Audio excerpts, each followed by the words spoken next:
Thank you very much for being here. So I have a habit when I give presentations of pacing around, and so there might be a chance that I'll leave the microphone and my voice might become a bit more distant, so if that happens, just feel free to call me out on it. So I'm here from Canada. I'm part of a company called Discrete Integration, where we do mainly information security, information exploitation.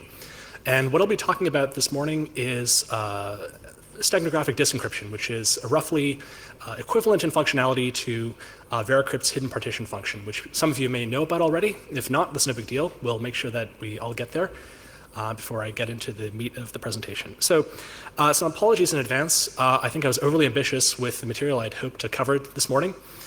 So there's going to be some slides further down in the weeds that I'm just going to skip over. But by all means, I think feel free to contact me, get in touch with me. The slides, I think, should be available on Black Hat's website as of this evening. So feel free to peruse and get in touch with me if there's anything further you'd like to discuss. So without further ado, so I'll give you a brief, this is an outline of my presentation. I'll give you a brief overview of steganography, its history, its modern day importance. It's often, I would think, neglected to its larger cousin, cryptography. I'll give you a critical appraisal of TrueCrypt VeraCrypt's hidden OS feature. And I'll explain to you how, despite the fact that you have, I suppose, in technical sense, plausible deniability, it falls short in many practical applications. And so at that point, we should all be up to speed. We should all have the lexicon and the concepts in place so that we can digest the rest of the talk. And so once we've analyzed VeraCrypt a little bit, I'll give you in broad terms the requirements a steganographic system should satisfy for it to be useful in practice.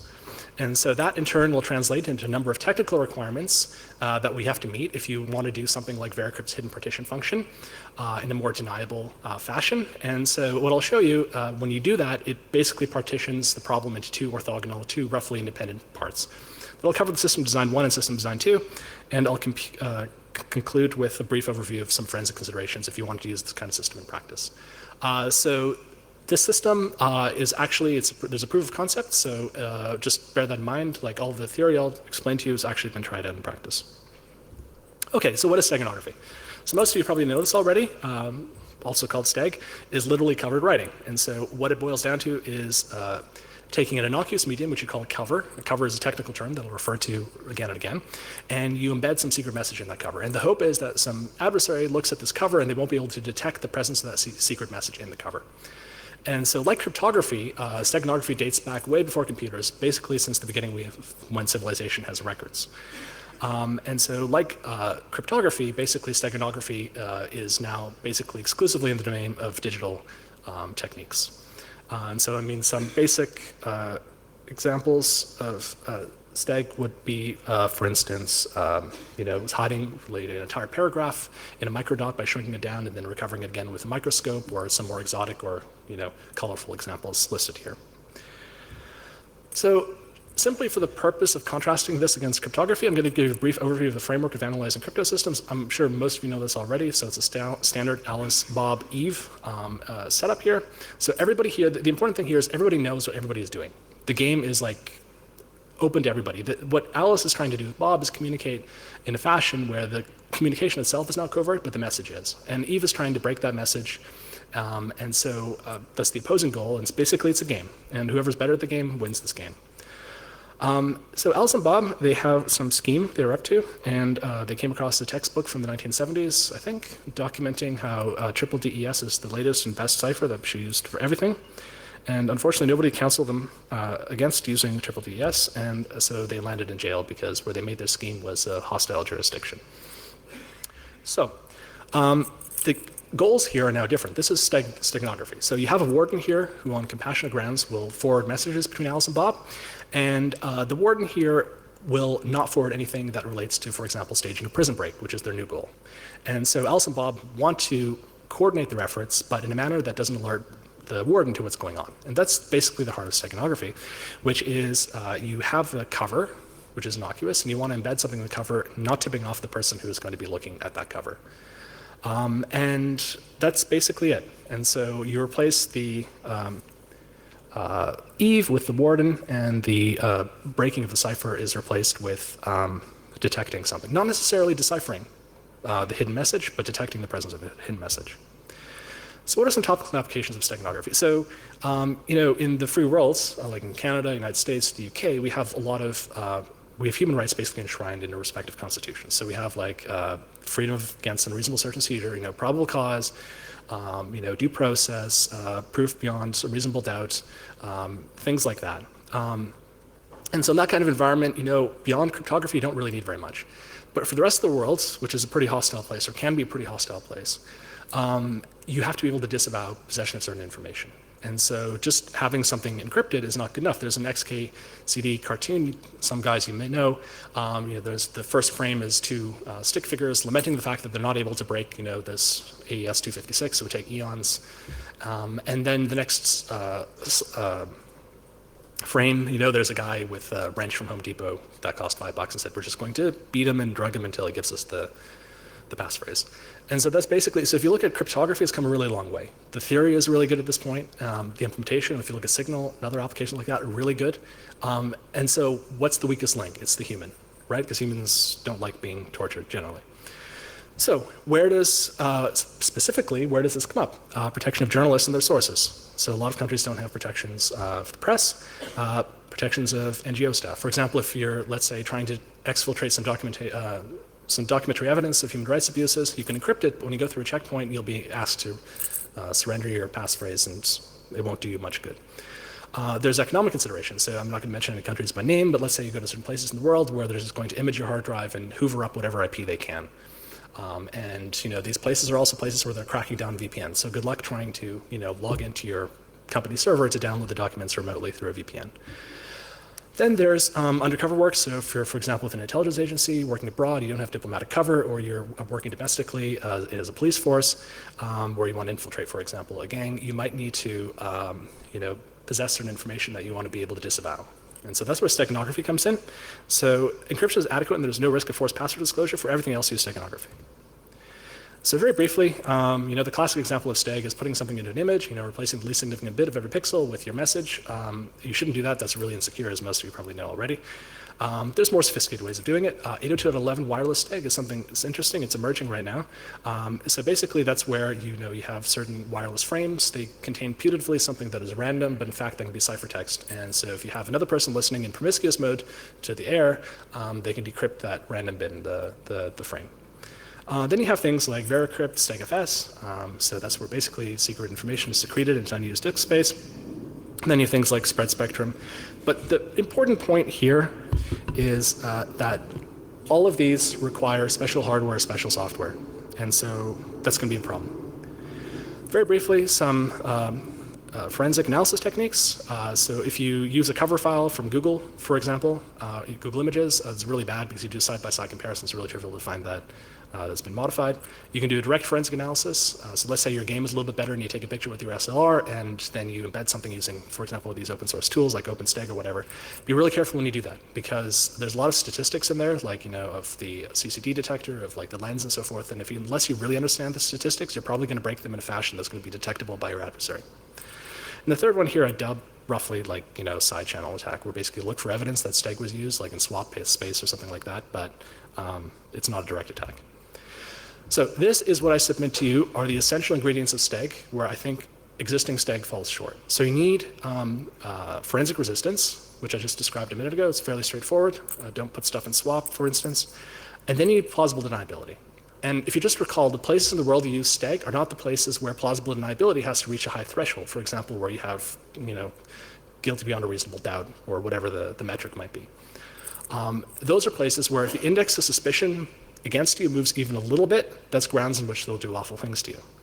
And so we have to be, I think, very diligent in the way we, conceive of plausible deniability. Plausible deniability means really the index of suspicion does not move against you even a little bit. Once you have those two ingredients in place, I'll submit to you that that gives you a fairly good steg system. Okay.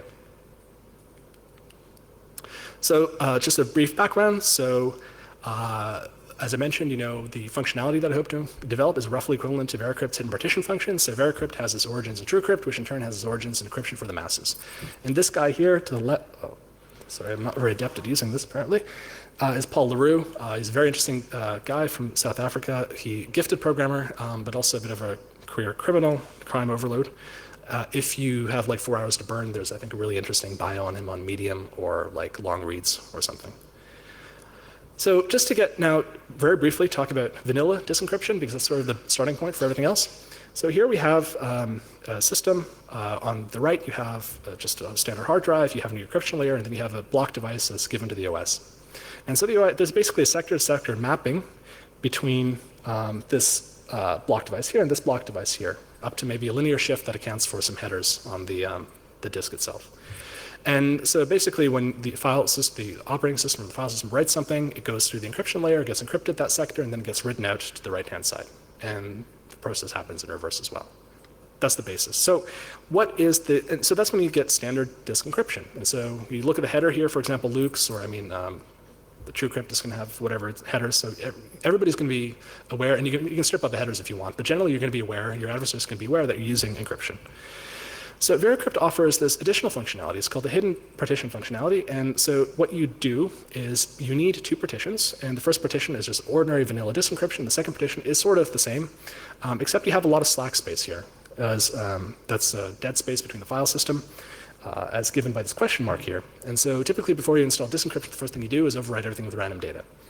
And so that random data will still exist there, this residual random data from your initialization between the slack space. And so that can be random data, or it can be ciphertext to something secret. And that's where VeraCrypt derives its plausible deniability from, is the ambiguity of this question mark here. So if it's ciphertext to something else, then you can apply a encryption decryption layer to it, and you have another block device here, your secret system, right? And you can put an entire operating system on top of that. So, the details might be a little bit off, but that's the general gist of how it works. Forensic security is really high. They had a couple of issues a while back I think they fixed up. But the question is it plausible deniability? So you have, number one, 2 partitions configured in this way. You have trim that you have to disable because your slack space otherwise is gone. You need to freeze this file system here of the second partition, otherwise you risk overwriting the yellow question mark data. And so you put all those things together on top of having VeraCrypt, is it plausible? And so I think it's probably plausible in a legal sense, like in a free country. Is it plausible where the index of suspicion has to move against you just a little bit? Probably not. And so I don't want to disparage VeraCrypt at all. It's really good software, but they offer on their website a remedy for this, or at least superficially, which is, if you're asked about this, your adversary is going to ask you, why do you have all these peculiar things on your computer? And you'll say, okay, well, here's a reason. But it's a bit of a, it's really unfortunate because, you'll be detained somewhere, sit down, and you'll give this reason, you'll offer this reason up, and then they'll look at, this page, and they'll sort of have a chuckle and say, yeah, okay, great. So what are the 2 ingredients we absolutely need for steganographic disencryption? So if we want to replicate that functionality of VeraCrypt, what do we want to do? So forensic security, that's fairly straightforward. I think that's fairly clear at this point. Deniability. So the cover system, for example, in Ubuntu should appear completely normal. There should be no incriminating software visible whatsoever.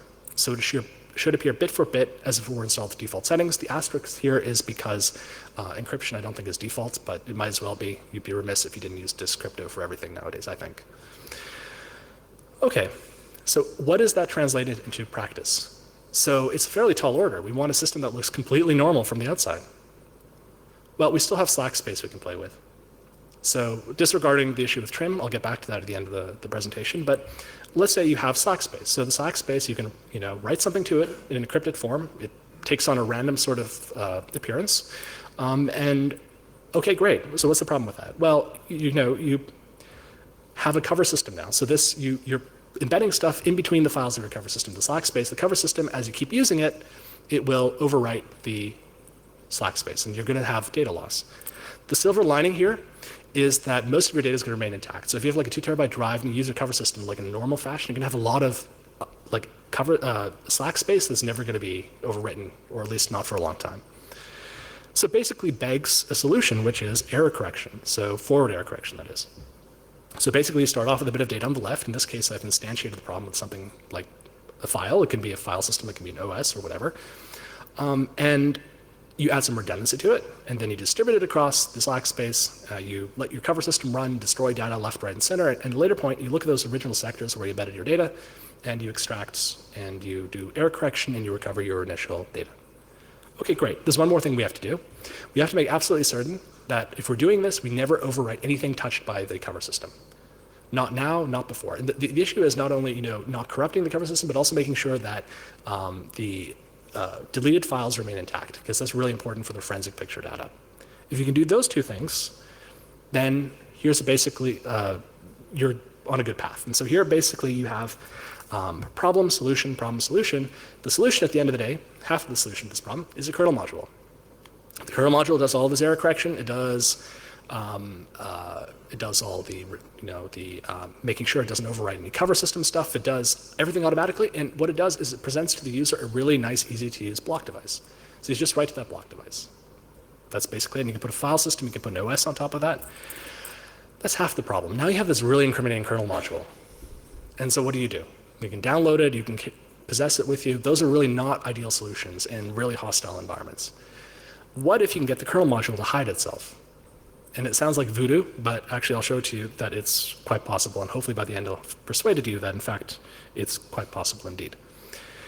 So here's a bird's eye view of a running system. So only one of these systems runs at once. The top one is a very standard cover system. It's a very standard system with disk encryption. It has to look exactly like a normal system. If it doesn't, that's going to give your adversary some reason to question you. And the bottom system is your hidden system. And the difference there is you actually have a layer here, the stag layer here, which does all of the error correction, does all of the protection of the cover system data and so forth. So if information comes in from the left, it goes through the file system here, it gets written to this block device, and all this error correction and redundification and diffusion is done, and the reverse process happens as well. All the while leaving the green sectors, which are the bits of the cover system, completely intact. Okay. So this is the part I have to skip over. It's interesting, so by all means, come talk to me after and I can give you more technical details about how this works. The basic idea is we have the error correction is implemented using coding blocks. And so typically what you do is you install the hidden system first, and then on top of that, once you have basically what looks like random noise, you install your cover system. And so you're going to have on your disk a sequence of coding blocks. And each coding block is independent in so much that it uses information from the block itself to do the error correction. So here you have, for example, what's in yellow is your data, and what's in blue is your redundancy, to simplify the picture a little bit. And so if there's some corruption here, the blue stuff and the yellow stuff come together, and you use your error correction code, and you actually recover the original data. And so basically what you do is if you install the hidden system, the first thing you do is establish the cryptographic mapping under the hidden key. And so maybe I should have actually been a bit more clear here. These DMCrypt layers here are with respect to different keys. So you have your cover key here, which corresponds to the passphrase that you divulge to anybody who interrogates you. And down here you have your hidden key. And so this reinterprets the underlying device from different cryptographic perspectives with respect to different keys. So, okay, so now you have, when you install your hidden system, you first of all establish that crypto mapping with respect to the hidden key. You add a whole bunch of blocks, coding blocks initialized to 0 or whatever the initialization value is, great. But the coding blocks are one after the other on the disk. And so if, let's say, you have the cover system come by and overwrites an entire coding block, which is, let's say, on the order of 10 megabytes, quite conceivable, there's no way of recovering from that error if it's completely overwritten. So the way you get around that is basically randomize how the coding blocks are distributed on the disks. Instead of having them sequentially one after the other in a spatial arrangement that's very neat, you have a random arrangement. So the individual sectors that comprise a given coding block are distributed randomly across the disk. And so you can show what that is equivalent to, because the randomization process is statistically independent from, let's say, ext4 or rise or vest or whatever is running on top on the cover system. Because it's independent, that's equivalent to randomizing the error. So each coding block is going to, up to like a statistical sort of fuzziness, going to experience the same amount of overwrites. And as a consequence, there's a couple of consequences. It means you can do the error correction really well. It means you can model the system really well. It means the system models perfectly as a binary erasure channel, which means you know the right error correction to use, which in this case is low density parity check, which means you have really, really strong theoretical guarantees that you're going to be able to recover all of your data. And so that's basically the kernel module. And so how do you get, one of the problems with randomization, especially when you're using, for example, a magnetic drive, is that you're going to have a lot of random accesses on your underlying device, which will kill your performance. So there's a number of remedies for that. One of the big ones is having a really, really large cache. And I found in practice it works really well. So most of the operations done are cached, and eventually there's a synchronization to the disk when there's some idle time. And the other remedy is to so if you have, let's say, a number of coding blocks and they all have, let's say you're loading a bunch, you're saving a bunch to disk, you have all these operations that are spread out randomly across the disk, you interleave them. So you have something that looks like an elevator scheduler that you guys might be familiar with in Linux. And so the consequence there is that you can ameliorate to a significant extent like the randomization that would kill performance otherwise. So here's a really high-level architecture of the kernel module. I'm not going to go into too much detail. This is actually a simplification. So it was written in C++, despite the fact that it's in kernel space for Linux, which is not a lot of fun, but it's fairly complex. So it was actually easier to do it than writing in plain C. So basically, you have from the left, you have, for example, a request that comes in from the hidden OS. It goes through the file system. It makes its way to the kernel module here, which means it comes in from the left here. And if it can be serviced right away with what's in memory here, the coding blocks, great. Then the request is turned around, the buyer request is turned around really quickly, and it goes out where it came from. On the other hand, if it needs some data that hasn't yet been decoded or hasn't yet been read from disk, then it gets sent to this purgatory here, the pending blocks. And at some point, when there's a slot free in the cache, it's going to be read from disk, decoded, and then sent back out again. Roughly the same for reads and writes. I mean, back and like decoding, encoding, make the right substitutions. So there's a lot of multi-threaded stuff happening here, and the reason is that like the encoding and decoding, the error correction, hashing, and so forth that I'll describe momentarily is really, you can make things a lot faster by having things run in parallel. It also for the I/O. So if you're using, for example, an NVMe drive that really favors parallelism, you might want the opposite of having like an elevator scheduler. You want a lot of like parallel reads and writes. Okay, so I'm going to skip over this here, but by all means, again, if you guys want to talk about this, I'd be happy to. So LDPC, load and parity check, this error correcting code, the implementation. So what I mentioned before is that sectors that are overwritten by the cover system are sacrosanct. They cannot be touched by the hidden system when it's writing data to the slack space. And so the way it's done is by simply taking each sector and allocating 32 bytes to a hash. And so if we just conceive of what happens, the cover system comes along under the cover system key, it writes something to the sector, and so what that translates into on the underlying block device is something that looks sort of random. With respect to the hidden system, when that's decrypted with respect to the hidden system key, again, it looks random. And so you have that random, something that looks sort of random, the hash and data are not going to match. And so that's how you detect overwrites by the cover system. And then there's some design decisions here, which is when you do error correction, you decide how much redundancy to add. And basically it tells you how robust the error correction code is going to be against overwrites. And so in this case here, I chose something that's roughly 50-50. So that is to say, you can overwrite about 50% of the drive from the cover system without actually having any loss of data whatsoever from the hidden system. Conversely, the hidden system caps out at about 50%. It's an arbitrary distribution or allocation, and you can change it fairly easily. So implementation of the cache, it was a bit of a nightmare, and there was I think one instance where I was like on all fours on the living room floor with a whole bunch of printouts of source code, like a crazy guy out of a movie looking for patterns in something. And but eventually I was able to get everything debugged. So the problem is not only is it not pleasant to write stuff in kernel space, it's for the kernel that is, it's also not pleasant to write really multi-threaded things and really asynchronous state machines and so forth. But I guess the bottom line here is that you have all these requirements, high-level requirements that steganography demands that you satisfy for deniability, and you satisfy one, but then you generate new requirements, like derivative requirements, until the last thing you can do, the only thing you have any control over is just eating the complexity that you're left with. So you have a really complex system that does all the caching, it does all the the scheduling and so forth, and that's really sort of an unavoidable consequence of satisfying those high-level steganography requirements. Okay, so you're going to say, okay, this is all great theoretically. How does this translate to in practice? What does this translate to in practice? And I'm really happy to say it runs really fast. So if you have anything you need to do in the field, the software is not the fastest. I mean, if you guys remember, Windows 95 was sort of clunky, especially if you needed a defrag, but it got the job done. If you have a really fast machine with NVMe, for example, it runs blazingly fast. It's actually going to be running faster than a normal system, like that runs spinning Rust. So the bottom line is, not only does this work in theory, but it works perfectly well in practice. Okay, so that was the first half. Remember I said there's two basic components. The first component was the kernel module that does all of the steg itself. Now the kernel module has to hide itself. Okay, so here's a bit of a fantasy. What if you have a running system? If you have a running system, you can just secrete the kernel module away alongside everything else you want to hide.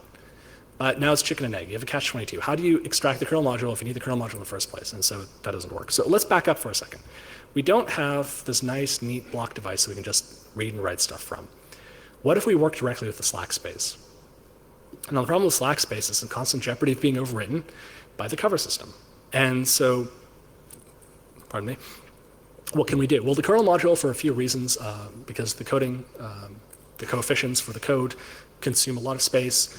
There's a lot of complexity in the code itself. Let's say it's on the order of a megabyte. So what you have to hope is that you're going to be able to find a region of slack space that is not a contiguous region of 1 megabyte that is not overwritten.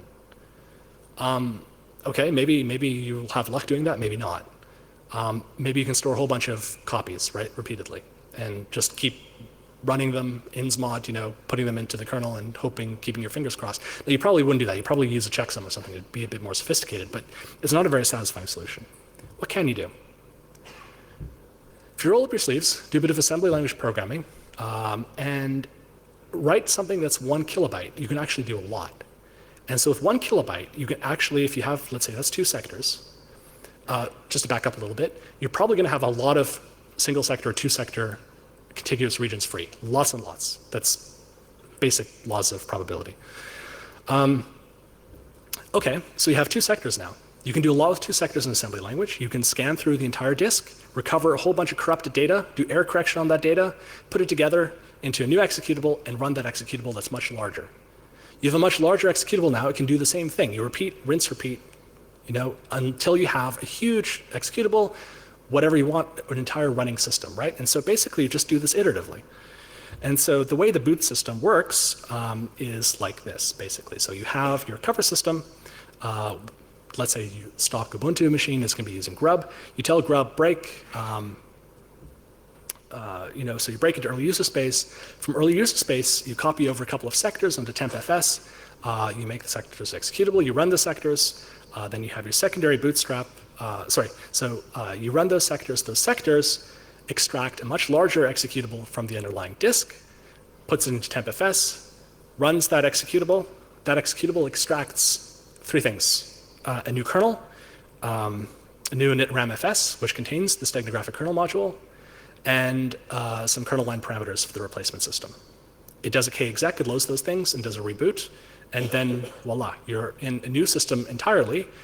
Because the initramfs has the steganographic kernel module, at this point now, it can load everything, it can mount the file systems, and you have, sorry, I should have put this in, another copy of this.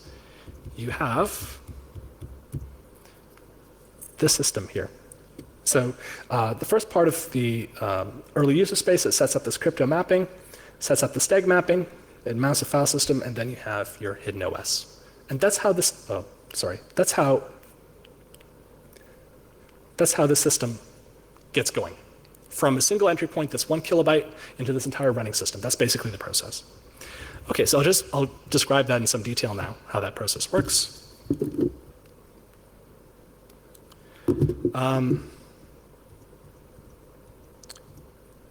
But I'll just back up a little bit, just to get a little bit more clarity on how you go about installing this. And it sort of gives us a bit of an understanding of all the things that are in the air, all the balls at the same time. So first thing you do when you install the hidden system, which is what you do before you install the cover system, is you establish your cryptographic mapping using, for example, cryptsetup, using the hidden key. And so once you have that in place, you initialize the entire disk with coding blocks that are initialized to 0, or take your pick, because it's going to be overwritten later on by the hidden cover, the hidden OS anyway. Once you've done that, still with this cryptographic mapping in place, you overwrite a certain number of sectors with a secondary bootstrap. And you don't worry about what you overwrite because there's the heavy-duty error correction at play on the red. Then on top of that, you overwrite everything to the right with primary bootstrap. And again, everything to the right of the blue here has error correction of some kind, so you don't have to worry about what you're overwriting. When you're done all that, you take down the cryptographic mapping. And you look at the disk, and what do you see? Just random noise. It's ciphertext or something else, or it's just random noise according to your cover story, which is what you've initialized your disk to. At that point, you install your cover system using the cover key. Ubuntu does most of this automatically, for example, if that's what you want to use. And that's basically it. So if you don't have any of the keys, the underlying block device here, for example, dev SDA, will just look like randomness. If you have one of the keys, let's say the cover key, everything green will be intelligible to you. That corresponds to the cover system. Everything else will look like random noise. If you have both keys, then every sector will have some semantic meaning to it, right? So the blue sectors will correspond to the primary bootstrap, the green to the cover, the red to the underlying device, like the hidden system data, and so forth. And that's basically it. And so the booting process now, let's figure out, let's examine how that works. So the very first thing you need to do is you need to tell grub, pass a command line parameter to the kernel, say you want to break an early user space, break or break equals premount or something. Then you punch it into early user space. And then you just use crypt setup because your cover system has disk encryption. The default one for Ubuntu is going to be crypt setup dmcrypt. And the primary bootstrap is going to be located at some multiple of a power of 10, just because it's easy for the human to remember, right? And so the human sets up that crypto mapping for two sectors. So for example, dev mapper crypt, and copies over those two sectors to tempfs. Makes those two sectors executable, and then runs the two sectors. And at that point, they're done. And so there's a chance that will fail because those two sectors will have been overwritten by the cover system. That's fine, because then just instead of 10 million, try 20 million, try 30 million, so forth. But in practice, twice is probably the most you're ever going to have to do. And every now and then, blue moon, you might have to switch up which sectors you use, but that's easy to do. Okay, so now you have your primary bootstrap running. Okay, great. What does it do? First thing it does is it takes down the cryptographic mapping. dmcrypt, it reestablishes basically the same mapping, but this time, instead of just the two sectors, which the user had done, the entire disk.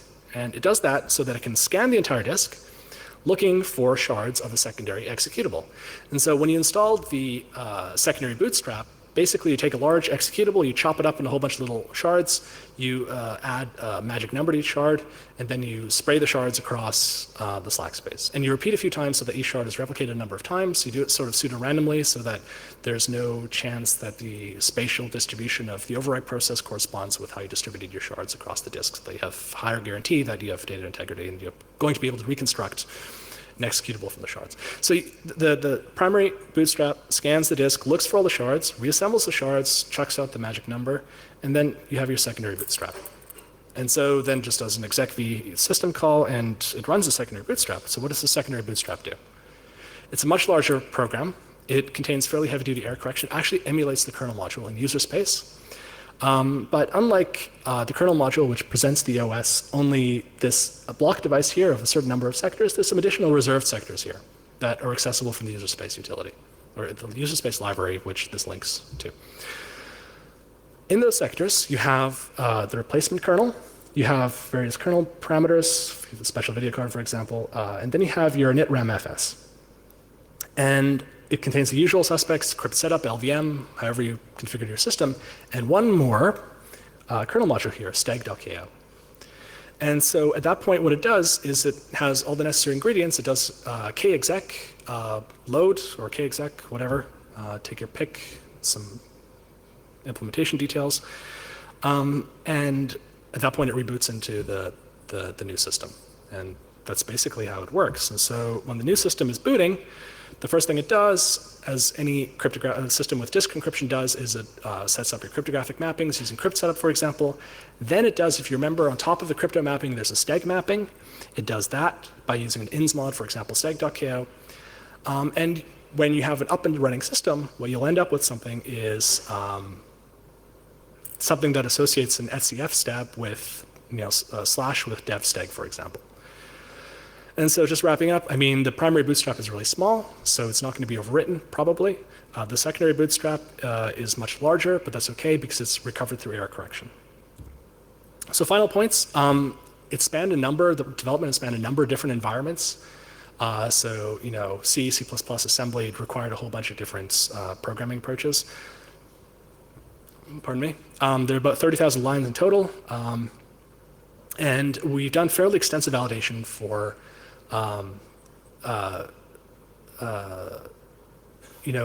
integrity of the cover system to make sure that forensically the hidden system doesn't damage the cover system at all, doesn't touch it whatsoever. Tested on various combinations of Arch and Ubuntu, and so presumably this would work for any distro, take your pick. And we confirmed that you can run VirtualBox on top of a hidden system, and so you can actually put in VirtualBox you can put Windows, so if you need some Windows utility that you need to run, that's great. You just put it in VirtualBox and you're good to go. Okay, so there's a couple of issues. So if you're going to be using this in the fields, there's a couple things you need to be aware of. The first is multi-snapshot imaging and the various countermeasures you can take to that. So that's basically where your adversary gets a hold of your computer, images the slack space, and then images the slack space again at a later point. And somewhere in between, you've used the hidden system and the slack space has changed, reflecting the use. Either one of those alone is not going to be terribly incriminating, but if you look at the differential, that might be an issue. So some countermeasures. You can cease using the hidden system after the first imaging. You can reinstall the entire system if you're allowed to by the cover story, if it's plausible. But there's no great way around it. So you get really good security as long as you're not imaged twice with having used the hidden system in between. Okay, this is a more significant issue, concerns specifically solid-state drives. And so, with your conventional magnetic hard drives, what you have is you have a fairly static mapping between a logical sector and the underlying region of the platter on which the sector is actually represented.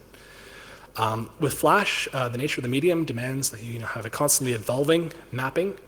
And so that mapping between the logical sector and the actual physical medium is maintained by the Flash translation layer. Now, there's a number of other things the FTL does. It does a number of record keeping. It does some stats for errors, low-level errors and stuff like that. And so it's conceivable that if your adversary has access to the flash drive, they can do some analysis on the firmware or the data that's used by the flash drive to figure out what's going on. There's a second issue, which is that what I've described so far would be for a system where you can put something in slack space not having overwritten by, for example, the trim command.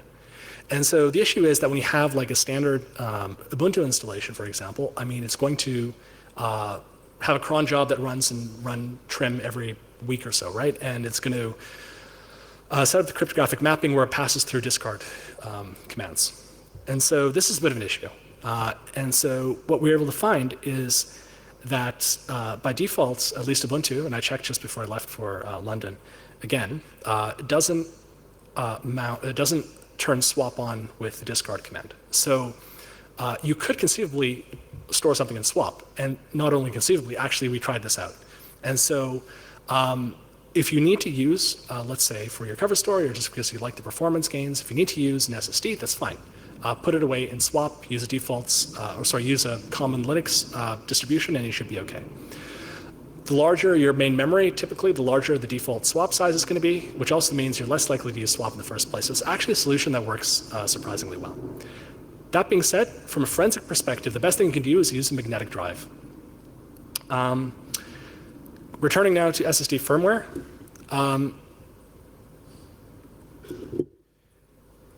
So the analysis of SSD firmware, the metadata, and the FTL associated with the FTL might still be an issue. There's a couple things you can do. So if you have fairly deep pockets, you could overwrite, you could come up with a utility that overwrites that data with something that covers your tracks. That's one option. Another option is to, well, that's basically what you can do. The other option is that you can take advantage of the fact that usually the FTL is fairly vendor specific, and you can take advantage of the fact that to actually do anything with that data, it probably requires some reverse engineering, and probably requires fairly deep pockets and time to actually be able to come up with some solution that is able to detect something. So you can use that to your advantage if your adversary is not that sophisticated. Okay, so what are the takeaways here? Steganography software can recursively hide itself. So what I submit to you is that one of the problems with steganography right now is that you have, there's the expression that it's not the crime that does you in, but it's, covering up your tracks, right?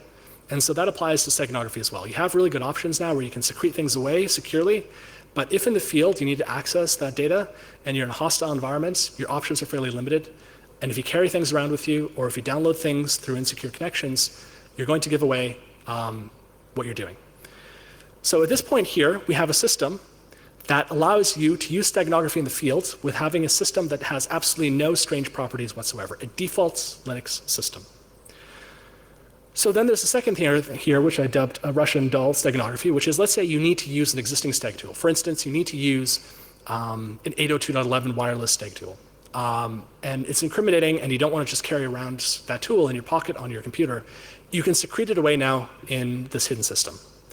And the third one here, it doesn't really follow from what I discussed. It's more of an FYI, which is that open channel SSDs going forward will remove a lot of the firmware layers between the kernel and the underlying hardware.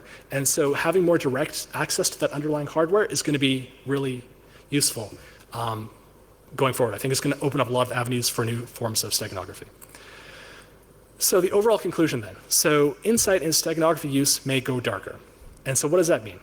So if you're a journalist, an NGO, or you're tasked with organizational security, like you're an ISO, law enforcement intelligence, it might affect you in a different way. So it might give you new tools to make your operations more secure, more robust against the physical security threat. On the other hand, if you're an ISO and you need to make sure that people are not exfiltrating sensitive information from your organization, that might be an issue as well. So that is basically it. So I just wanted to show you quickly, this presentation is actually running on a hidden system. So this here, I'll just show you briefly.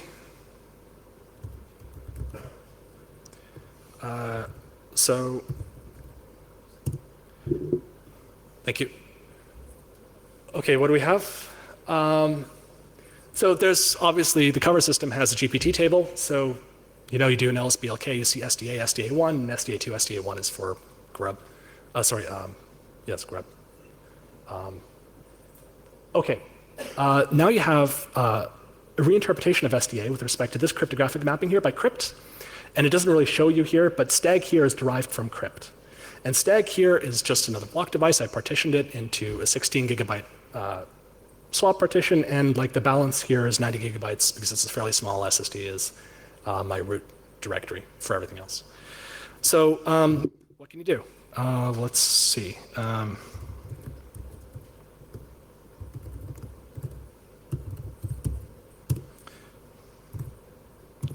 Let's say we want to run Tor, because we don't necessarily want to have Tor on our computer.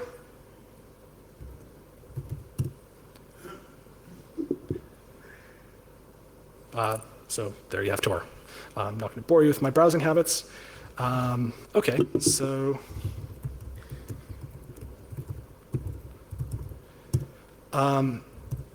you might want to have some insight, for example, how much of the system is damaged. So if you overwrite everything on a disk with the cover system, obviously the hidden system is going to be damaged beyond repair. But the nice thing about error correction, about information theory, is that if you have a good error correction code, you have something like the cliff effect, which is up to a certain point of errors, you get, or up to a certain amount of channel noise, you get perfect recovery of your original data. And so you might want to know how close you are to that cliff. Where if you keep using the cover system, if you keep downloading, movies or whatever terabytes, you're going to run into difficulties. So I wrote a utility for that.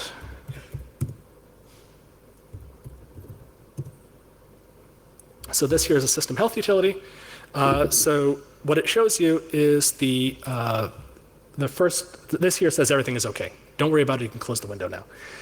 This here is a hidden system data. So as I said, as you use the cover system more and more, you overwrite more and more of the slack space. At some point, this needle here will go into the red, and that says, okay, buddy, be careful, because if you keep using the cover system at this rate, you're going to irretrievably damage your hidden system data. But up to that point, you're fine. Then there's your entry points here. So as I said, to get into the system, you copy over 2 sectors. You make it some power of 10 or whatever. So you have 10 million, 20 million, 30 million here. So these are the ones that are still surviving. It does an analysis of the disk and says, okay, you can use any one of these. So every now and then you should open up the utility and just memorize a few of these offsets here so they can boot into the system. And then you have your bootloader. Oh, so this is cut off. The screen here is a bit different from my laptop. That's basically it. So you have a utility that lets you gain insight into the health of the system. So you're never going to be caught by surprise that use of your cover system has somehow irrevocably damaged your data on the hidden system. And so with that, that's my presentation. I'd be happy to take any questions from you. And by all means, over the next day or so, feel free to find me, and I'd be happy to talk about any of this, especially the slides I skipped over, which unfortunately I didn't have time for. You can also email me at a later point, and I'd be happy to pick up some correspondence with you. So with that, I'll take questions from the audience. Thank you very much for your kind attention.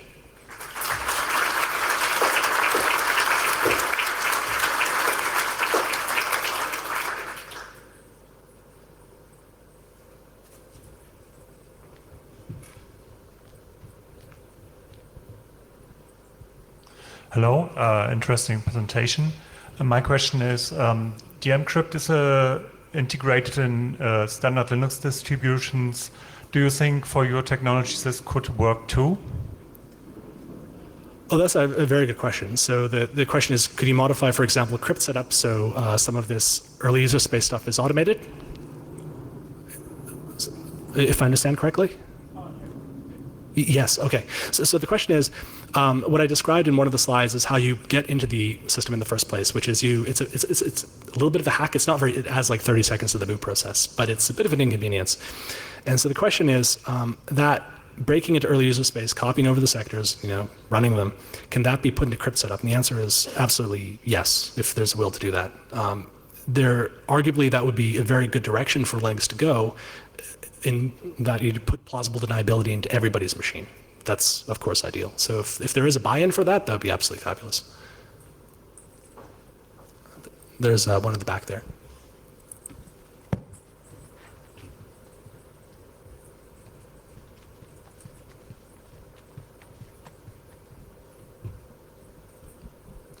For long-term viability of the system, do there exist any tools that one could use on the cover system that would allow you to reclaim deleted space if you're worried about using up all of the entropy in your hidden system? Yeah, that's a good question as well. In principle, one should be able to, for example, deleted files, do something with them so you can reclaim the space. From a strictly forensic perspective, I find that a little bit problematic in that if you're using custom tool to do that, that might look a bit fishy. Like the goal from the outset in designing the system is removing the necessity to do anything strange on the cover system whatsoever. And so in principle, yes, you could actually recover disk space, but the question is, does that somehow undermine your cover story?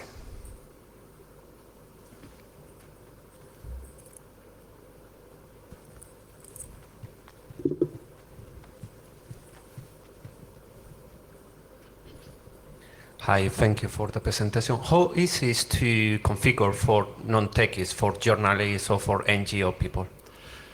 It's a good question. For the moment, the configuration of the system is fairly technically involved. And like even when I put together a new system, I have a checklist, like pilots have, because it's a bit of a mess. What I'll say is this, though. Once the system is installed, it's very easy to use. So it's very user-friendly. The installation is a bit difficult to do. If you have standard hardware, you can do what's fairly customary in IT, which is have maybe an image or something like that. I'd have to give it a bit more thought to make sure that there's no forensic implications there. But the gist of it is if you have standard hardware, you should be able to automate the process. But a lot of it has to do with the fact that the hardware might be a bit different.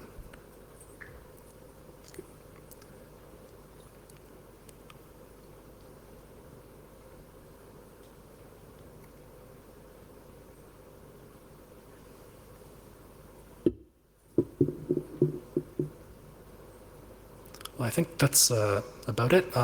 thank you very much for the talk, and I'd be happy to talk to you guys more.